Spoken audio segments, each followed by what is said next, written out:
another Slayin' Snow and Cocoa. I am going to be using this sketch from Scrapbook Generations, and it is from their sketch week. This was posted, I think, a couple weeks ago. I will definitely link below so that you can download this sketch.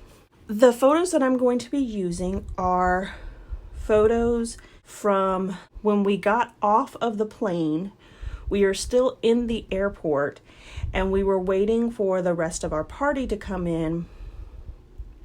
And the boys were so excited to get out and actually see snow for the first time. So the photos are not the greatest. There's lots of parking lots and cars in the background, but I love the fact that we were able to capture that for them. I decided to go ahead and use that calendar paper as one of my border strips, and I am going to add that to the bottom. And I like the fact that there are 3 block colors in that pattern paper at the bottom. I do have that striped paper there, but I end up changing the stripe and the trees. I'm going to move the trees to the top and the stripes to the bottom. I have 3 4x6 photos, and then I also have additional 4x6 photos that I cut down to 4x4. The sketch itself calls for a little bit smaller photos, but I didn't want to cut these photos any smaller because I wanted to get all of that detail in there. The 3 larger photos that I'm going to use are of my nephew trying to taste snow, and then those other 3 photos are of the boys just kind of stomping in the snow. I do use vintage photo to distress all of the edges, and then I'm going to adhere everything down. Of course, I had to pull out my T-square ruler to make sure that all of my lines are straight. This is an important tool to have if you're going to do any Scrapbook Generation sketches, because they do lots of linear lines in their sketches. So this brown paper that has the white polka dots on it kind of looks like snow there. I span that across the 2 pages. And then I'm going to end up using the calendar paper again to back my photos. I went ahead and just used the branding strip at the top there. Well, it's not really a branding strip. The top piece there that has the extra piece. You could see it in one of the photos, or 2 of the photos. The top part is yellow, and then it goes down into a green and a pink. And I actually like the way that that turns out because it gives it a little bit more dimension or interest in the layout. I do decide to use this washi tape. This is the first time I've used this particular washi tape. It has those trees on it, and it really brings out the trees from the top of the layout as well. And I like this washi tape except for the fact that it's clear. So I've tried to use it a couple times, but because it's white, you can definitely see through the back of it. I think that if I had put it on some white cardstock, like Vanessa does in her layouts, I could use it as border strips, and I might end up doing that before the end of this series. I do put the photo on the far left, and then the 4x4 photo in the middle. Both are up on pop dots. And I felt like there needed to be another pattern paper behind the brown, so I go ahead and cut these small strips out to use on the top and bottom of that brown paper.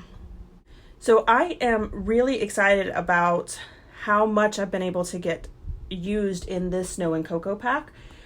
I am really about halfway done at this point. I have tons of layouts and tons of pages that I've used. I have a couple ideas on how I'm going to use up a couple of my scraps, and I really don't want to have anything left at the end of this series. I want to truly make sure that I not only use every sheet, but also all the scraps that I have created from the different layouts that I have done.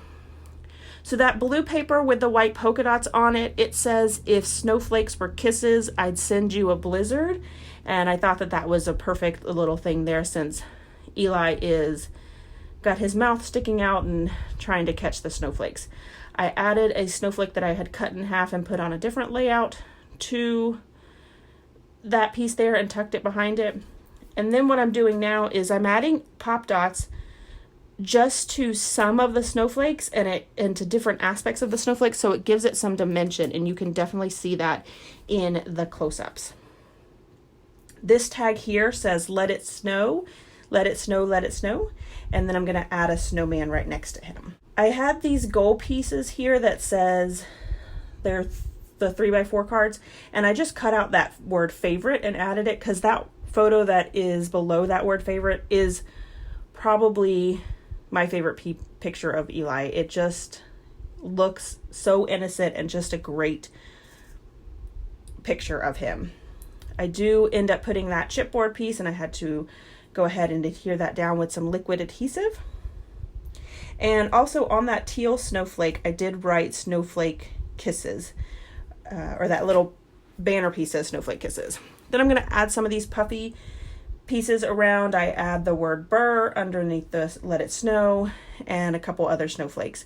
And then I use the stamp to add a few snowflakes in that cracked pistachio.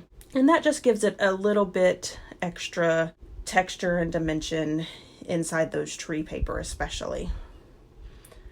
My title is going to be First Snowflakes, since this was the first time that we saw them. So I end up using this brown flat sticker to spell out the word first, and then this chipboard piece that says snowflakes in the gold glitter. I do have to move over that letters after I put everything down because I wanted it to nestle between the S and the F of snowflakes. I'm going to draw my lines at the bottom, and my journaling is going to say, we landed in Chicago and waiting for the rental cars. The boys couldn't wait any longer. They had to play. And what you'll notice is that I did mess up on the second word there, the word we, and then there's a mistake there. So I went ahead and just added a couple of snowflakes around. It wasn't a mistake that I was trying to cover up. It looks like I intentionally added that snowflake there. And so that is it for this video. If you guys enjoyed this video, if you wouldn't mind giving me a thumbs up, I'd really appreciate it. Here is my final layout as well as some close-ups. If you haven't done so already and you want to see more double page layouts, make sure you hit that subscribe button because that's all you're going to get on my channel. Thanks everyone for watching, and I hope that you have a scrappy day.